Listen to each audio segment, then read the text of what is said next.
Hello, everyone. Welcome to the Montreal Institute for Genocide and Human Rights Studies special series on digital authoritarianism.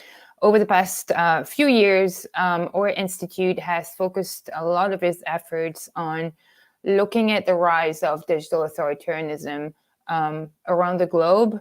And we want to look at its impact on human rights, especially in China, the Philippines, Russia, or Saudi Arabia. And this series, I want to say, could not have happened without the support of the U.S. Embassy in Ottawa and our colleagues at the U.S. Consulate here in Montreal. And we want to thank them for their support. We have already hosted 4 events as part of this series that seeks to shine light on how authoritarian leaders leverage technologies to crack down on civil rights and to commit human rights abuses. Today, in particular, we want to look at how some of the technologies used by authoritarian regimes in China or Russia and Saudi Arabia end up also being used and adopted by other governments, including in Southeast Asia, Sub-Saharan Africa, or Eastern Europe. We also want to discuss how and what democracies and civil society and tech companies must or can do to stop the spread of digital authoritarianism. To discuss this, it's my great pleasure to welcome Stephen Feldstein, Jessica Brandt, Yinka Adegoke, and Noura Aljizawi. I'm not going to go through their full bios because they're very long, but I'm going to ask them to, for 2 minutes or so, just briefly introduce themselves and talk about perhaps some of their research. Perhaps we're going to go with Jessica first. Jessica, welcome. Thank you for being here. Sure. Hi, everyone. Thanks so much for having me today. It's a treat to be among this group and looking forward to all of your questions. I'm Jessica Brandt. I am the policy director for the AI and Emerging Technologies Initiative at the Brookings Institution, where I run a new project called the Global Forum for Democracy and Technology. And so we look at a wide range of issues that touch on democracy and technology at the nexus of those themes. So issues ranging from, inequality to security implications of emerging technologies. My own work focuses on the information competition between democracies, liberal democracies in particular, and authoritarian challengers, Russia and China in particular, and how democracies can push back. So I hope that's a subject that we'll have a chance to dive into as we go through the conversation today, and really looking forward again to your questions and insights too. Thanks. Thank you so much. Yinka, do you want to go next, perhaps? Yes, thank you for having me, Mary. My name is Yinka Adegoke. I am the editor for strategic initiatives at Rest of World. Rest of World is a publication which covers the impact of technology around the world, and this subject is very much in our ballpark. It's one that we have covered on everything from misinformation to the spread of to internet shutdowns and all these related subjects. Before this, I was the editor of Quartz Africa, where again, this is perhaps where I first came into contact with this subject, and unlike many of the speakers who do all the original research, which I've probably reported about several times, for myself as a journalist and for other journalists, this area is one in which we're very interested in, because we have a self-interest, both in terms of the stories about what governments are doing, but also because it affects the way our own what we believe is fair and accurate information is distributed, and how it gets manipulated on some of these platforms and with these technologies, and frankly just gets blocked from people. So this is a subject in which we are, as journalists, we almost, you could say, we have a bias.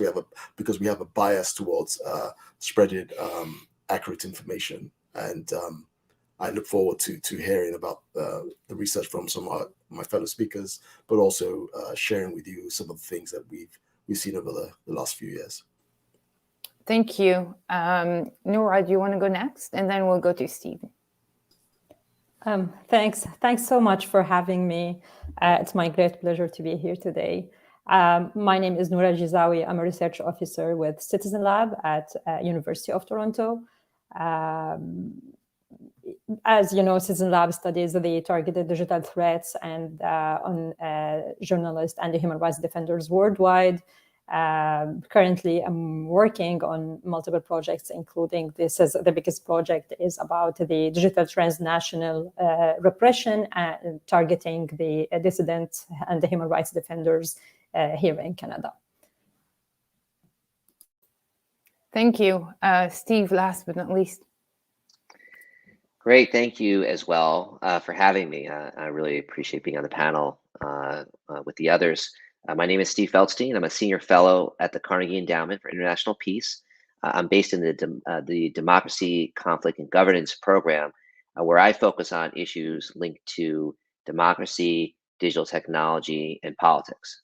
So in my research, I've looked extensively at different trends and patterns related to digital repression and published a book earlier this year, The Rise of Digital Repression, which specifically tries to look at different factors and reasons for why governments are using certain technologies, whether it's surveillance, censorship techniques, internet shutdowns, disinformation, or otherwise, as linked to their political strategies.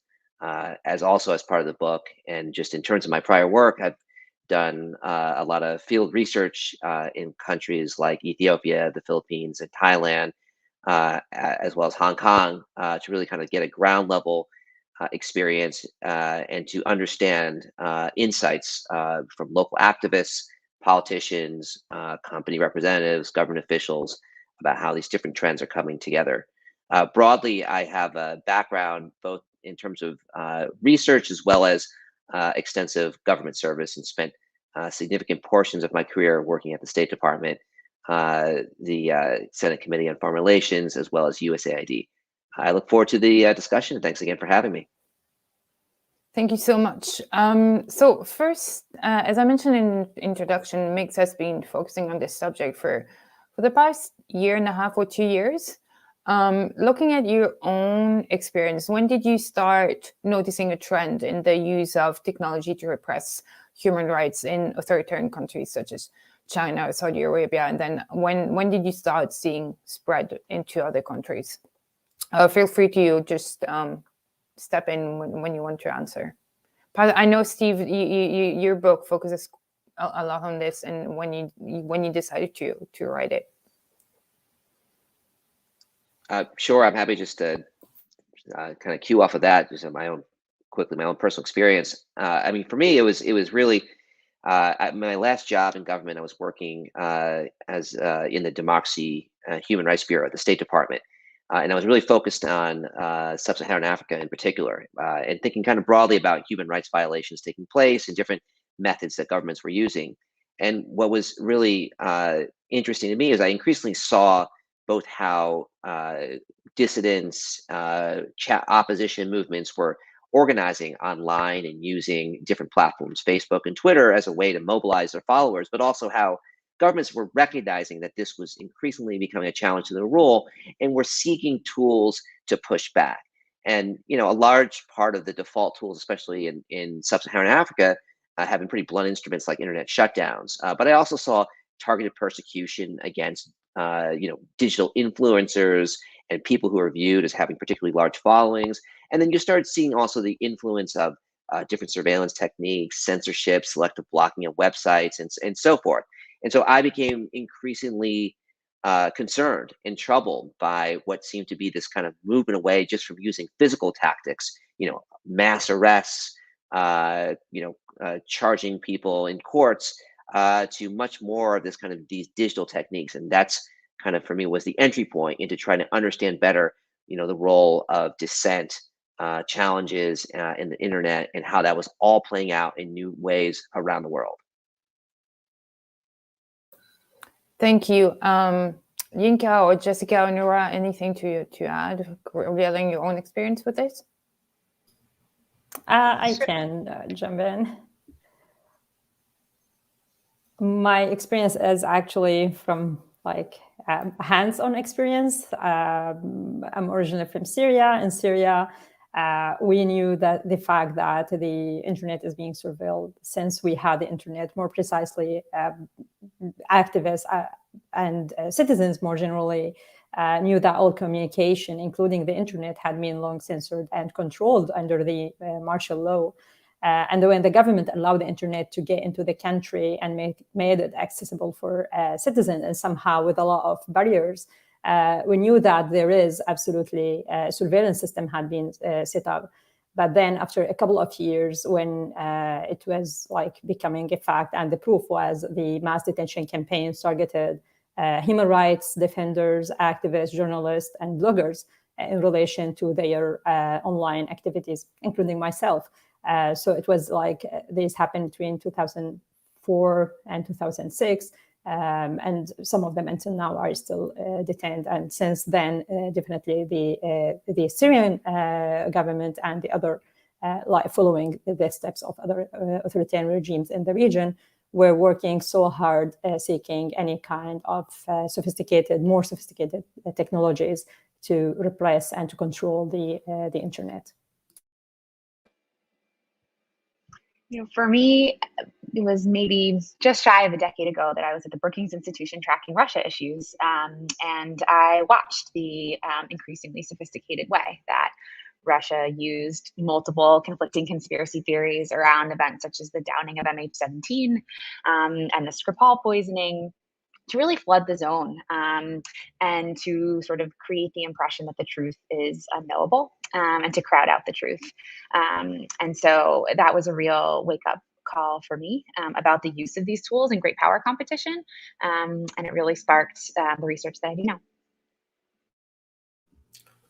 Yeah, for me, it was in telling stories, in reporting stories, and the first strange conversation that I had about this issue was actually talking to a government official in Nigeria at the peak of the Boko Haram sort of when they kidnapped the schoolgirls, and the whole world was up in arms, and one of the regulators that I spoke to said, well, the thing we need to do next is we need to know what people are saying on WhatsApp, and we need to be able to read what people are saying. And that was kind of the first red flag, as they say, that governments were thinking about this. And then as you in the following years, you started to see with elections, the 2016 election in Uganda, and then there were some other ones that followed, and you started to see they were trying to do things like block social media or shut the internet down. And because I cover Africa mostly, that has been a trend which I'm sure we'll get into more, that has just sort of grown over the last few years. Thank you. In terms of digital tools are seen by authoritarian leaders as a way to achieve kind of pre-existing or existing repressive goals. What kind of regional variations have you noticed? Is it just a question of, how are they adopting different tactics? Is it just a question of access to the technology, a question of money? Obviously, some countries are a lot more low tech than others. Perhaps Steve, you've looked at different regions, Yinka as well. You've looked at Uganda or Ethiopia. Yeah, sure. Just in terms of kind of the broader trends, what I've seen regionally. So one thing that's kind of worth noting, and I think Marie, you said it well in terms of kind of the linkage between pre-existing repression and digital tools, is that the two to three regions where you see the highest levels of digital repression prevalence are Central Asia, the Middle East, and then also South Asia. Those are all three areas where there's enhanced levels across the board of surveillance, censorship tools, and so on. And it also happens to be that this is where you see clustered the greatest number of authoritarian regimes as well. Conversely, where you see kind of the lowest prevalence levels are Europe and then North and South America, where you also have a greater level of sort of democratic governments in play. And so that kind of just gives kind of one insight that there is such a strong relationship in terms of regime type and the type of political systems that people live in, and the types of tools then that they may or may not be subjected to. The other point, just to kind of quickly mention as well, is that there does seem to be a bit of regional copycat behavior that you see. And so often when certain types of tools are used, internet shutdowns is a great case in point in sub-Saharan Africa, you see lots of other governments sort of emulating that behavior, particularly when it comes to things like political events like elections, or in conjunction with armed operations or so forth. And so there does seem to be a bit of this kind of imitation, watching, and learning, especially on a regional basis, when it comes to using different techniques and how that then proliferates and expands throughout these geographic areas. Yeah, I love that point that Steve just made, because that is exactly the way it played out in sub-Saharan Africa. As you started to see, like I mentioned earlier, Uganda in 2016, then you had Cameroon had their issues with separatists or supposed separatists, and they shut down the internet in a certain section of the country, the English-speaking section of the country for about 230 days. But you've seen it just sort of spread across the continent. Ethiopia has had shutdowns multiple times, and is currently going through one in Tigray, in the Tigray region. Chad had the internet off for nearly a year and has had many shutdowns since then. There's just been this, to that point about authoritarian governments, and sort of the organizations that measure the strength of your democracy often has many even democratically elected governments in Africa or sort of low on the list of how strong their democracies are. You could see that many of the countries are just getting more and more concerned about the fact, or I should say the governments are getting more and more concerned about the fact that they are unable to control the flow of information, tell people what they want them to hear, and they're trying a lot of different techniques. There has been the internet shutdowns, but then they've also moved into trying to block specific apps. Obviously, Facebook being a key one, but also Twitter and WhatsApp, where a lot of organizers sort of share information. So we're definitely seeing more of a trend in this direction. And it's interesting to me that, as someone who grew up many years ago when there were actually military governments in power, what's interesting to me is that there's also a link to this sort of these democratic events, specifically elections. Like it's almost as if there's a concern that yes, people can vote for whoever they supposedly want, but we have to have some control as to how this happens, and we will use these tools to control that. Jessica or Noura, do you have anything to add?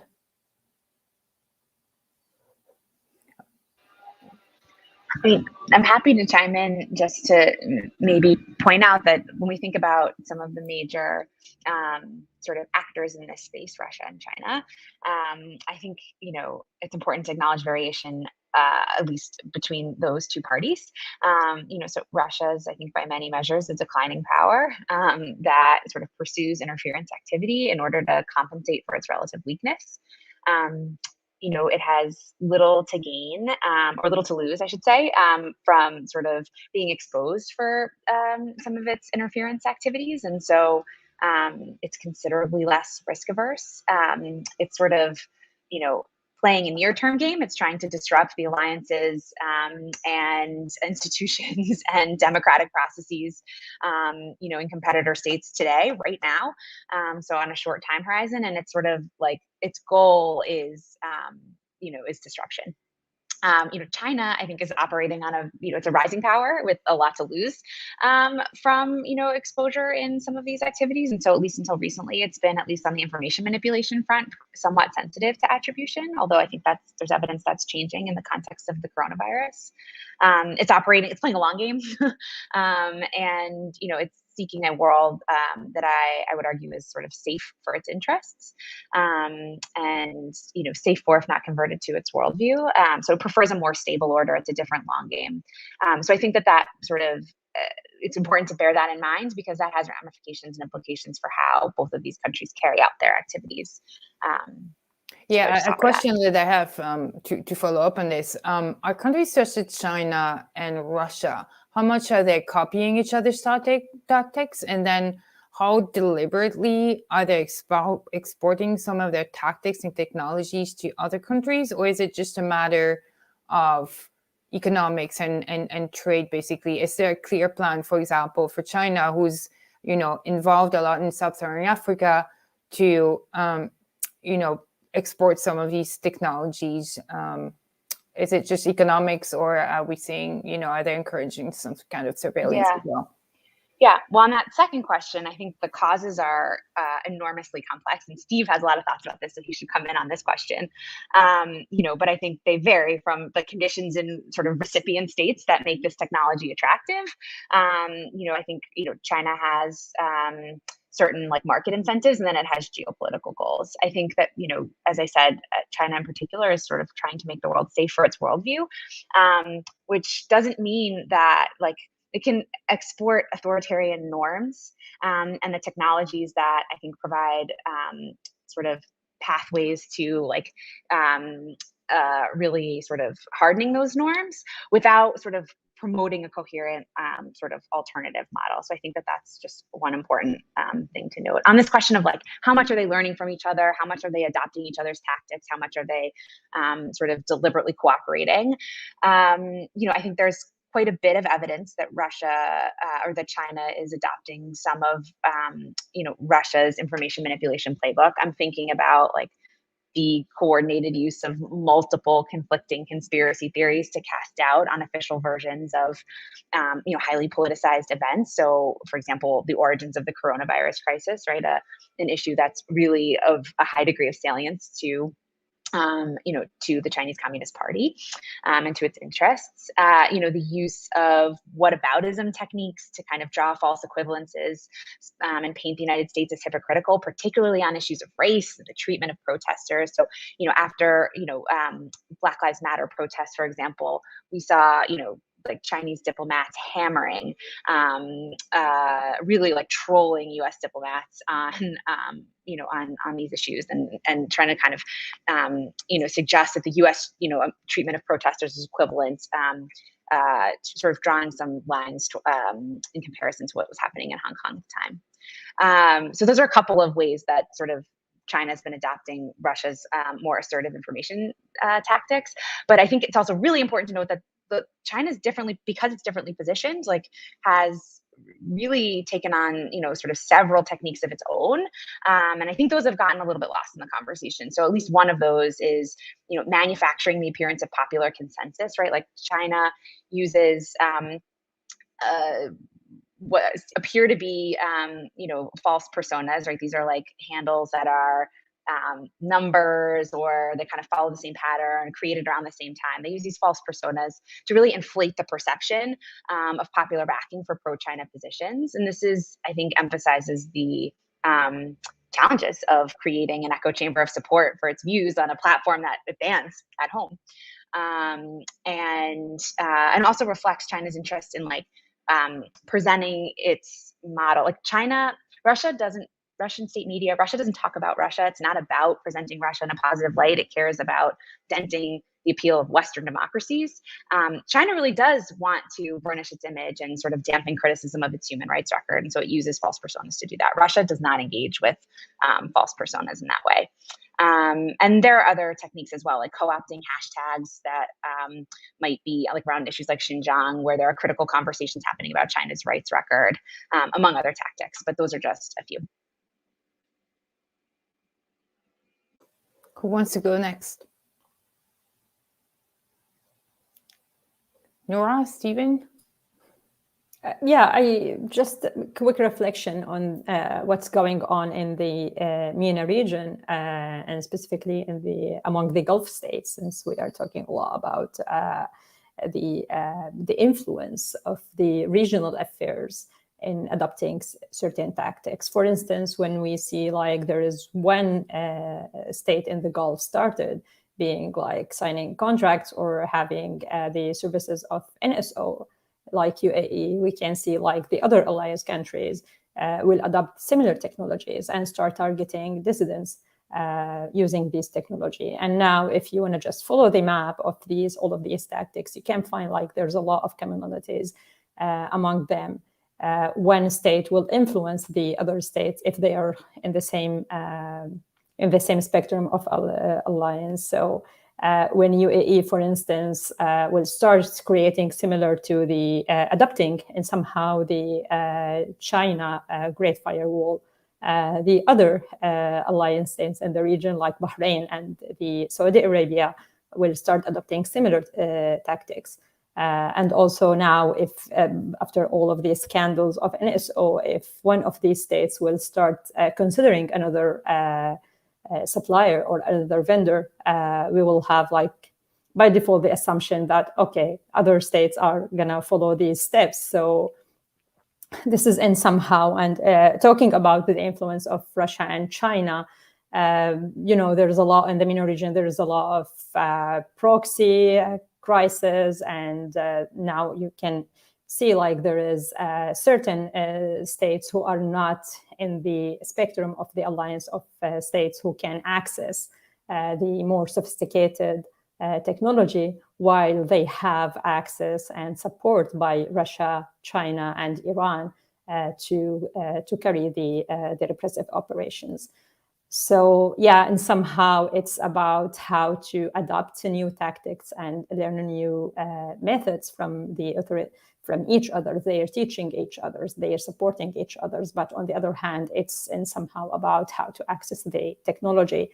But yeah, again, there is some kind of regional influence.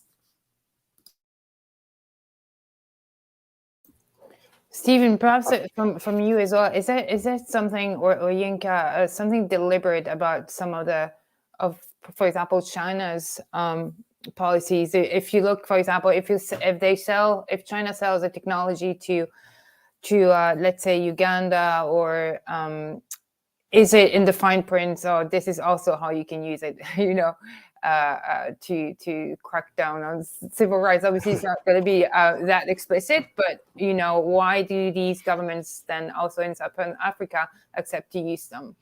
Is it just for economic development, for example? Yeah, I was gonna say that you can sell anyone, any government or any person a tool, and it ends up being, the question is how do they use it? Because very many of these tools are not explicitly designed to be used in a negative fashion, right? But the issue always is that if a government, as Steve pointed out earlier about that correlation between authoritarian governments and some of these tactics, inevitably, if you are a government that is concerned about, if you believe that you should remain in power since 1986, like President Museveni in Uganda, inevitably, when you buy a technology that China, for example, has supported many countries in Africa, not just Uganda, many countries in Africa, in building out their 4G networks and help them expand internet access and all the rest of it. But of course, when those deals or arrangements are being made, they can also sell them technologies that can be used to make sure that that the government can keep track of what's going on in their country. Sometimes they're built into the systems, or maybe they're add-ons. It really depends. And what's interesting is that it's obviously not just China. Noura just mentioned NSO from Israel, but also there's a company called Allot from Israel as well, which sold technology to the Tanzanian government, where they used it to sort of filter, social media platforms from being able to be used during the elections and soon after. So it really is. It really is about the government in power and what they're trying to achieve, and because some of this stuff is perfectly fine technology. It just depends on how they use it, and I'm not sure that I'm not sure that the seller can necessarily demand that they only be used a certain way. But even if they did, the argument has always been, particularly with the Chinese, that they are not concerned. They mind their own business, so to speak. Is the way they would frame it. Just to sort of add on to what's been said, and I agree with all these different perspectives. I mean, I think it's first of all, it's a complicated issue, and it's by nature, it's very opaque, and it really kind of depends in part upon which country and what kind of relationship they have with China in terms of how these tools are then subsequently used and carried out in different ways. I think in some places it's much more economic opportunism on the part of the Chinese, and a sort of political need by the recipient government that kind of dictates what tools are then deployed and in what form. I think in other situations, and I think Uganda was interesting, where there's actually been direct reporting where you've seen Huawei consultants and technicians directly working with government authorities to arrest certain opposition leaders. There you see much more of a linkage between the Chinese operators on the ground, the government repressive objectives, and how those two can come together in very explicit ways. I think ultimately how I think about it is kind of a push-pull dynamic, which is something that Sheena Greetens and others have written about, which is that you have a push to some degree. Sometimes it's subsidized by the Chinese when it comes to providing different types of surveillance equipment, let's say. You also have a corresponding pull dynamic when it comes from particular countries and their own repressive agendas that they have that they want to carry out. Now, it's not oftentimes, especially when it comes to this pull dynamic, it's not just something that relates to only Chinese technology. Israeli technology from European countries and from the United States are also very much involved in this ecosystem as well. So it is pretty complicated, and I think it extends beyond just a simple kind of Chinese exploiting repressive tools. Therefore, they get used to repress individuals. I think there is more nuances at play when it comes to how this manifests itself. Noura, I know the Citizen Lab looked quite extensively at the NSO Pegasus surveillance kind of scandal and tools.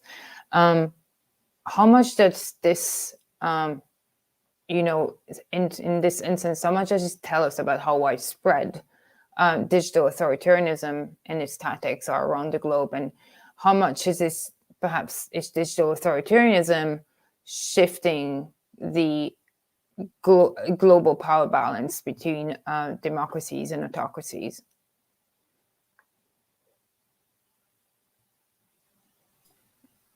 Sorry, I was muted. Yeah, the first thing come to mind now, just like democracy is definitely under attack. And here, I guess I have three dimensions in mind. First of all, like democracies have been under attacks in the modern arena since there were democratic changes attempts and they were cracked down using, while autocrats around the world were taking advantage of the technology supplied to them through companies based in the West liberal democracy. Secondly, definitely a decade ago or more, all of these debates around the hope around the internet and social media and bringing democracy to countries under authoritarian system, whereas the few voices were raising alerts around how the authoritarian regimes are taking advantage of all of these democratization tools we're not being heard until it's too late. And until now, the world is struggling how to regulate the social media and the cybersphere, and how to prevent the narrative manipulation, how to combat the disinformation. We need to keep in mind that all the time, unfortunately, the global authoritarian regime are taking advantage of the democratization tools, and definitely democracy is under attack. And third, this is a very painful fact that years ago, when the very first reports about the authoritarian regimes targeting digitally the exiled activist, what Marcus Michelson called first digital authoritarian, digital transnational repression, Unfortunately, democracies failed the dissidents. They failed people who are on their soil, who are immigrants, refugees, or citizens, and who are supposed to be protected under the jurisdictions of these countries, while they were targeted by the authoritarian regimes using the most sophisticated digital tools. And yeah, as Yinka said, it's not only about NSO, it's about many vendors around the world who are running to sell all of these sophisticated technologies to the authoritarian regimes. And yeah, unfortunately, no action was taken to stop and prevent these threats. Targeting one single person means like targeting and revealing the entire community around this person. Might be anyone sitting between us now and their device being compromised. So all of our discussions and all of these, any kind of information would be like exposed again to these authoritarian regimes. Yet we found like these tools used not only to target activists and dissidents domestically and abroad, and this kind of silence led until like recent scandals about NSO and the heads of democratic countries were targeted using the same technology used for decades, to target the dissidents, like the attempt or the leak and the reports about targeting President Macron. So yeah, it's weaponizing and the digital sphere. It's giving a lot of advantage to autocrats to attack and authoritarian regimes to attack democratic countries, people who are aiming to make change, whether they are their own citizens who live domestically or who are beyond the borders. And no one knows what's coming next. A question coming in the chat that we also wanted to, that we agreed to talk about today. What should governments and tech companies do to prevent the export of dual-use technologies, for example? And we know a lot of these technologies are actually being manufactured in the West and sold by Western governments. What should governments do to prevent the use of these technologies by authoritarian governments? And the sale, obviously. Jessica, or? Sure, happy to come in on this. I mean, obviously, I think, Western governments need to place limits on the sale of technology that enables surveillance or the interception of communications. I also think it's incumbent on governments to think broader. And this is like a very strong argument for the adoption of updated legal frameworks for data privacy and data protection. So, governments can place limits on the types of information that companies, can collect, and then require them to disclose what they plan to do with that information and what third parties will have access to that information, and what those third parties will be able to do, because that is, I think, an important and maybe sometimes overlooked piece of this puzzle. And then, what can companies do? I think it's everything from, resisting the urge to comply with shutdown orders. I think is incumbent upon companies to provide, real transparency, meaningful transparency around, the kinds of requests that it receives from governments that are understood to be less than wholly free, in particular, but I guess not solely. And then I would just say, like, for platforms, one thing platforms could do is really provide greater transparency around their content moderation decisions. I think it would be, useful for platforms to really provide clear and, like, in one place, comprehensive information about how they're making these decisions, and, sort of provide processes for appeal, because we know that content moderation can be, a tool that governments use to repress speech. So those are some of my thoughts, but I think others probably have many more. Steve, do you have anything to add?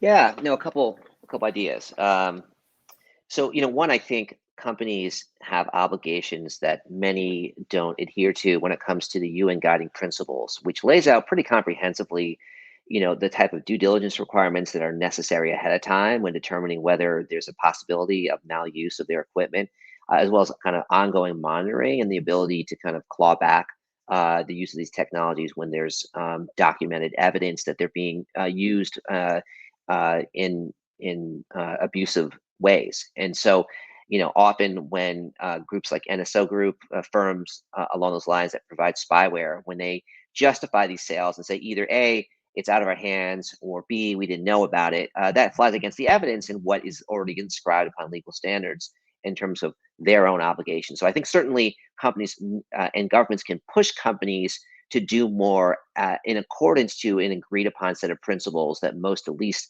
pay lip service to. I think a second issue, which is more complicated, especially for companies, is this notion of hostage taking, where a lot of governments are passing, local representative requirements and are directly threatening companies that don't adhere, especially when it comes to taking down certain types of content or leaving up other types of content. They threaten them with getting booted out of the country or completely losing their market share. And so we saw this recently happen when it came to the Russian government pressuring Google and Apple to kick out of their app store a voting app by Navalny that was being used to sort of help Russian citizens make voting choices in the most recent Duma elections. And there, what's come out in reporting is that the Russian government threatened criminal prosecution of Google and Apple employees in country if they didn't comply. And so you see where there is also this sort of limitation where companies feel increasingly in certain markets that they have less and fewer options in which to push back. And so that's where I think it becomes really important for democratic governments to stand behind some of these companies that are facing these types of authoritarian pressures and say, there will be a corresponding price to pay every time a Turkey or a Russia or a Uganda or Nigeria puts in place these types of pressure tactics against platforms that are intended to suppress voices and use very illegitimate tools as a means to do so. Yinka, do you want to add anything? No, to be honest, I don't have a strong view, but I have an almost a flippant question, which is just about what has happened before. What's the precedent here? And I'm comparing this in my mind when I think about selling tools. I think about arms sales. Like, what are the rules with arms sales, right? Can you? There are all sorts of rules in place for the United States, for example, selling weapons to countries in Africa and the Middle East. What are the? Should we have those types of rules where they make sense when it comes to digital technology? Can there be some sort of UN style type agreement on what should be allowed and not allowed, or does it have to? And I'd be interested what the other panelists think. Really, like, would it have to just be company by company, country by country, or is there something? Are there some sort of broad set of rules and agreements that can be drawn up on the way these technologies, these types of technologies in certain categories can be used because as I said before, as other speakers have said, once you sell something to someone, there's no sort of you have no control over how they choose to use it. So the question then is, should they be allowed to sell to them in the first place if they are, say, an American company or an Israeli company or whoever? Yeah, the question is, obviously, do we need to reinvent the wheel and find something new, or are there pre-existing laws, international laws that we can use, especially in terms of due diligence? But also another question that I wanted to address that's in the chat is social media companies recently helped Afghan human rights activists and journalists protect their accounts for fear of persecution. So what do you think, what lessons can be drawn from this, that sometimes social media companies, when they have the will, they find ways to do it? Or is it do they just select which ones they want to tackle? First, Noura, you want to say something on this, since you perhaps observe the region a bit more? Yeah, I agree with all what the other great panelists have been referring to and raising some recommendations.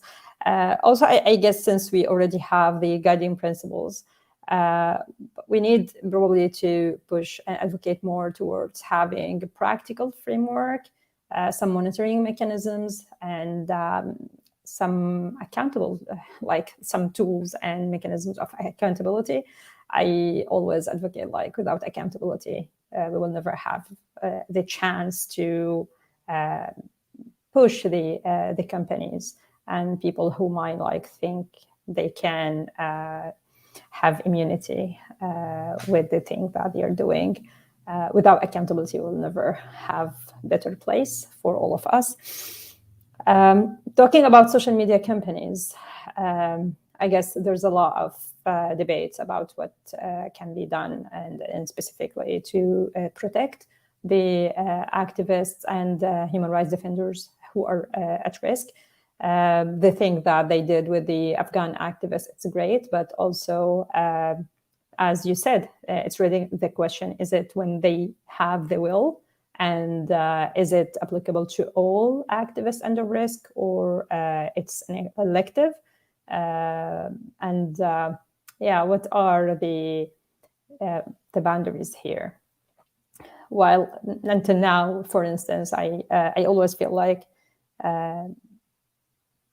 heartbroken whenever I think about Abdurrahman Sadhan, who was the human rights activist, was tweeting anonymously from Saudi Arabia, whereas Saudi Arabia had 2 spies working for the government in Twitter.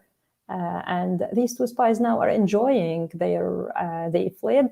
They are in Saudi Arabia. They are running their own businesses while Abdurrahman Sadhan is still behind the bars.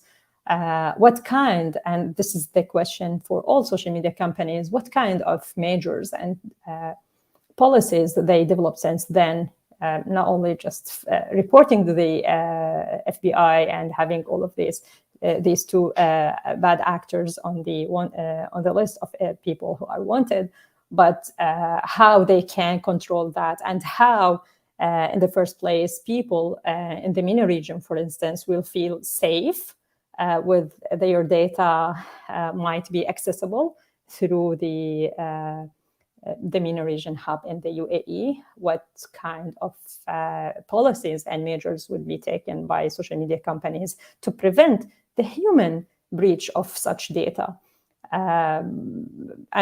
We can spend days talking about the automation and how to respond to the other attempts of manipulating social media, the narrative over social media, and so on.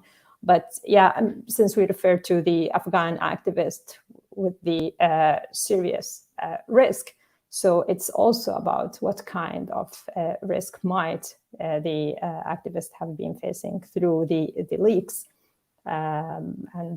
Like what happened to Abdurrahman Sadhan, and absolutely for what happened to others, we are not lucky enough to hear about them because many reasons, because even themselves, they didn't know about that, just found themselves behind the bars.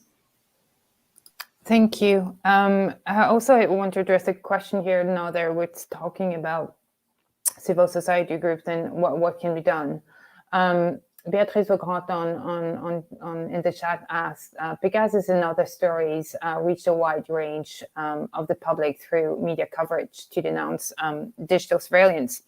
How can we build public protests to push for more political action? And that's also a question that I wanted to raise is, what is the role of civil society groups and journalists in debates over not only regulations, but how can they also play a role in this debate and actions against the use of these technologies to commit human rights abuses?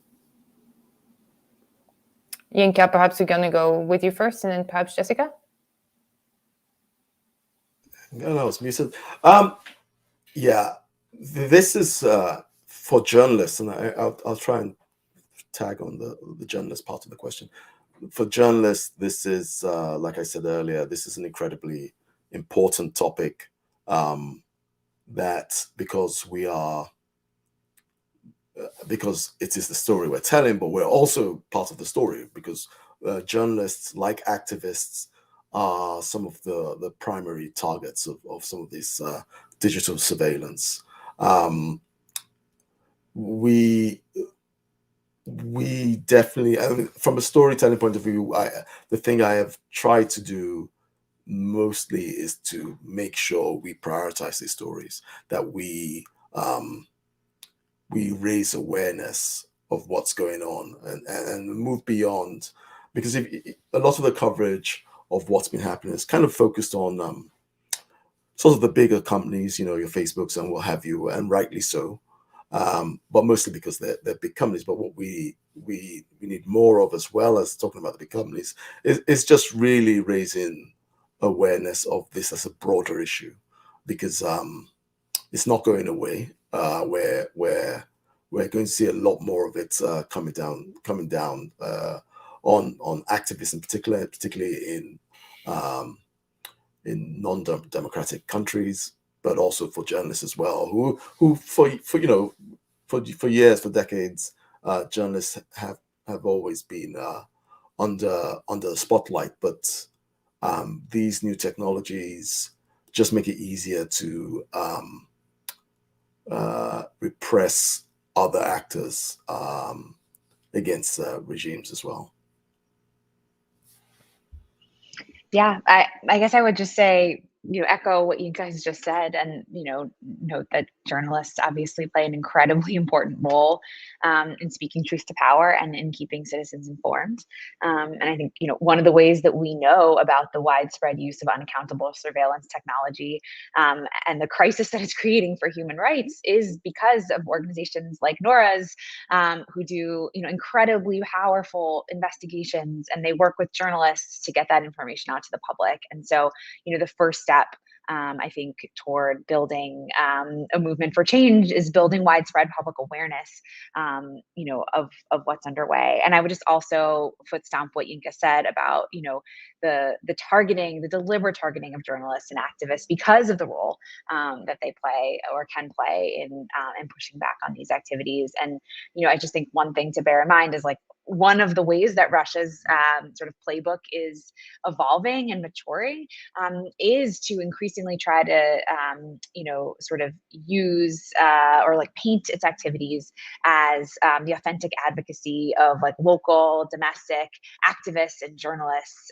And that's partly to evade detection, and it's partly because of all of the very complicated dynamics that raises for platforms and for governments who try to push back. So, I think this is sort of a protected class that's doing incredibly important work. And as a researcher, I guess I would be remiss not to say that I think, the research that's done on this space, I think is incredibly important in building a movement for change. Steve, I know you've looked at different regions in your research. What kind of civil society movements have you seen that are pushing back? Yeah, no, I mean, I think just as we talk a lot about the downsides of technology and the way that governments are exploiting these tools for new surveillance methods and so on, I mean, I think the flip side is that there really is a lot of vibrancy that has been unleashed as a result of being able to mobilize, gather together online, and to report on news in different ways. And a couple, things that came to my mind, is first of all, I mean, it's a number of the outlets, such as Yinka's, the rest of the world, which I regularly access and read, and I get sort of new insights that I never would have been able to access, I think, even a decade ago. I think speaks to the ability of broadening the network out to areas that have been underserved, that have not had the same level of reporting. I mean, this is kind of what we're seeing. This is what's new. And so rather than just speculate about what the effect of certain types of technology are in countries that have gotten less attention, we now have ways to actually obtain and see this information in new dimensions. I think another aspect too that's really interesting is that there has been kind of this shift beyond just formal journalism, investigative journalism, as a way to understand and piece together accountability for actions taken by governments. And so I think about citizen activists, citizen journalist outfits like Bellingcat, which have really pioneered the use of open source intelligence that have been able to work through citizen sleuthing and reliance on different social networks. They've been able to unearth some pretty damning and abusive actions taken by governments like Russia's when it comes to the Skripal poisonings or the downing of the Malaysian airlines. They've been able to use this information online in new and unique ways to provide much more truth and much more reporting out there for issues that otherwise would have just been opaque and behind a wall.